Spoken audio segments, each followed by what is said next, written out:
Today we are here with Aslam Khan. Thank you so much for being here. Thank you, Gabrielle. Thank you for having me. Of course. Yeah, great to have you on. I wanted to start with just, why did you decide to become a coach? I've been doing personal coaching for a long time. And when I hit 56 last year, I wanted to do something different. So I started looking. With about 9, 10 years of my career left, I was thinking about doing something on my own. I've always had a thing to do my own business or something like that. So when I turned 56 last year, I was like, maybe I should. So I started looking and then got into the franchising part. And then, like they say, the rest is history. I love it. And so you said you were doing some coaching before you joined Focal Point. What exactly was that? What was your career before joining Focal Point? So my immediate career before was a director of systems improvement and enterprise project management. Okay. Prior to that, I've been in leadership roles in manufacturing in steel pipes and steel mills. Mhm. So I worked my first 3 years as a chief engineer of the plant. And then after that, I've been promoted into leadership roles my entire career. So, leading people definitely has one part of imparting some kind of coaching to the team or your reports. And secondly, I live in a small community in upstate New York. And a lot of people in my community, they come to me for advice on different life things. So instead of, I did a few times by helping people out, but I soon realized that the old saying, teach a man how to fish. Right. So I think the same concept applied there. And I started asking questions and having people a little bit help them find their answers instead of me giving them quick answers so that Mhm. they can go about their lives, but teaching them a few things about how they would have the thought process.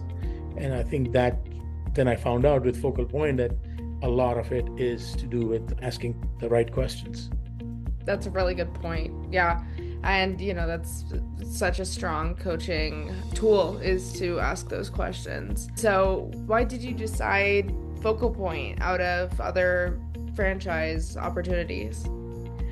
Honestly, I had a franchise consultant who had Okay. contacted me and had based on they did a profile check on me, and based on that they had for my area and nearby had four franchises, and one of them was Focal Point. Mm. The other three were some kind of other business of selling or service or something like that. But this clearly stood out for me as a good fit, being a person in the last 8 years at my previous career, being the director of systems improvement. A lot of the work was we actually called it discovery calls, Oh. where we would say, okay, what does this person want? They say, I need your help to improve a process or improve something. We would schedule a discovery call and we would basically find out the parameters of either an improvement project or a actual like a regular project for oh, we want to buy this software and want to implement it. That's a simple project management project, which I had four project managers. I also had four systems improvement specialists. So the discovery call was initially to say which side would it go, the system Mm. improvement side or the project management side. But then we found out doing those discovery calls that we could really leverage those calls to get a lot of insight. So when we do start the project, we hit the ground running. So there was a lot of experience with that. And we found out that asking the leaders what they want, what their priorities are, really, really helped to not only help them, but also motivate their teams. Because if we know what the leader wants, it's very easy to motivate the team members to follow what the leader wants with the project. Right. Okay. So, how long have you been with Focal Point now?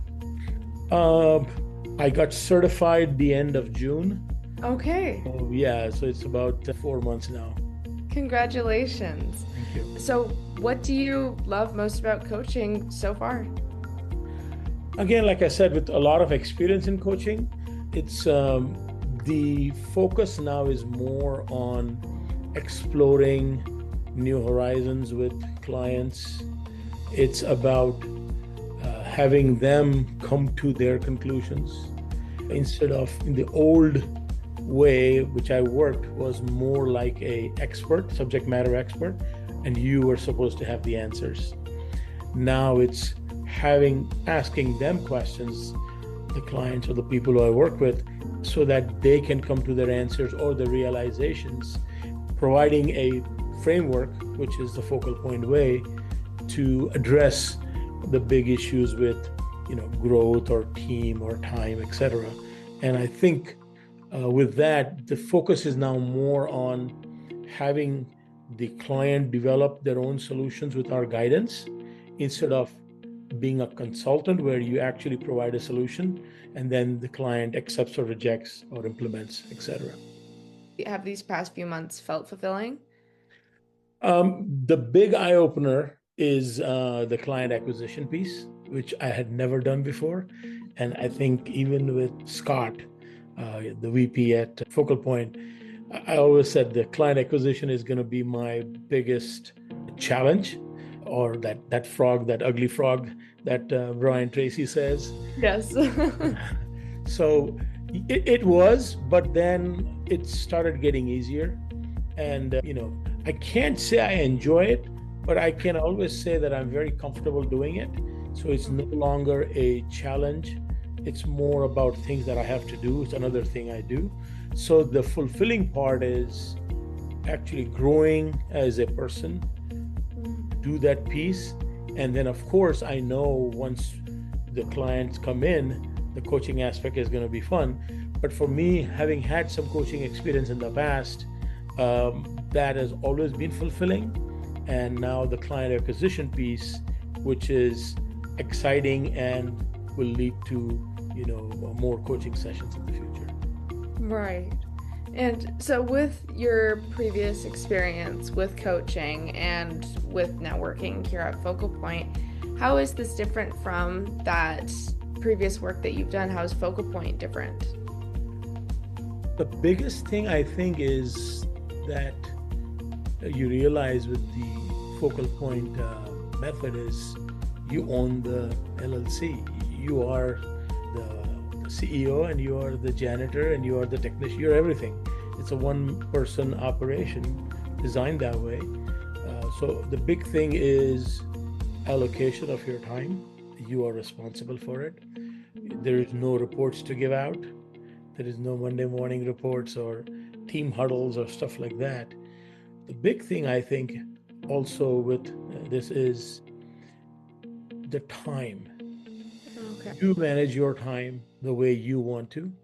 So for example, after a month and a half into it, I had to go to India to attend my sister-in-law's wedding for 2 weeks. Guess what?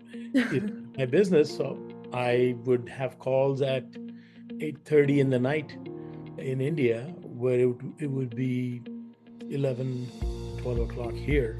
Right. So it's just like the time, how much time you allocate, how much time you want to dedicate, how much you control your schedule, you control your calendar, and you control your time. So that's a very big difference. I think the second part is that because you own the business, whatever you do, it's going to be for your business and your growth. Right. Yeah.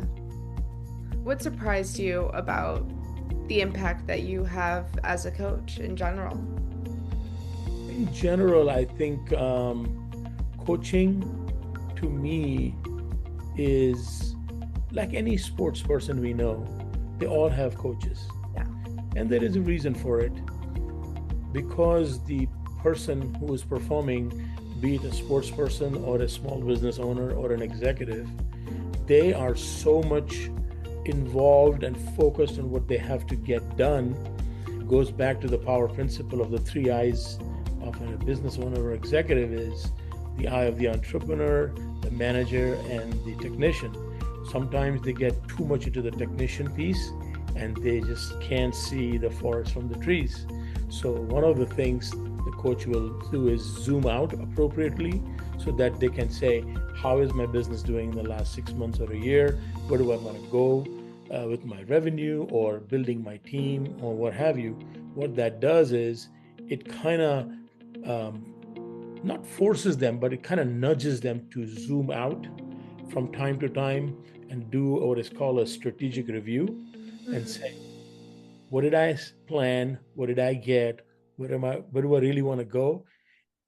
When you are in the middle of things, running a business or running a department or a major function in a organization, you don't have the time, sometimes the focus, and most of all the energy to do this because there's so many other things always on the plate.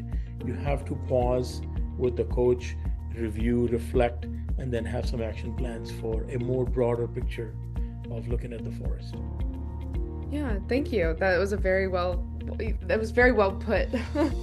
I have one more question for you to leave you thinking about. Mm-hmm. But I was wondering if you could share a moment with a client that reminded you why you do this, something that impacted you this far with Focal Point that you think about daily or weekly, just something that made an impact on you. So I'm going to give an example in my previous, where I was sort of in a coaching role. And it was this person who was in charge of a nursing unit. And having talked to them with the recent challenges about, different systems, especially after COVID, where there was so much of change in rules of healthcare, especially in New York State.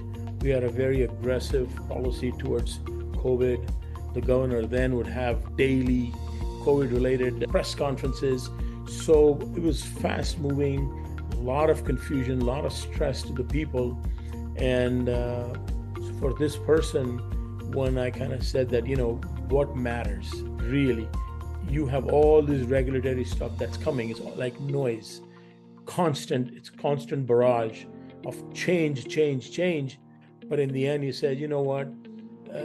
Let's walk the floor.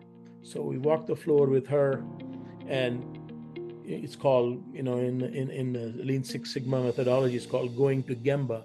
It's a Japanese word where Gemba means where work happens, not in a conference room, not in an office, but actually go where work happens. And then she started interacting with the patients, the nurses, and you could see that she was in her element. So when we went back, and I said, that's what you were excited about. So instead of focusing all your energies on what you can't do, focus your energies on what you have to do. But then this is just something that you have as a compliance measure, but refocusing her on what she really enjoyed about the job.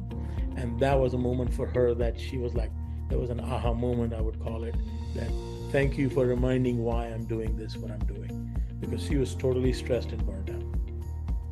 Thank you for sharing that. That's a great story. Thank you. Thank you for joining me today, and thank you for having this conversation with me. It's been so lovely to get to know you a little bit better and learn about your business a little bit more. Thank you, Gabrielle. I appreciate it. Thank you.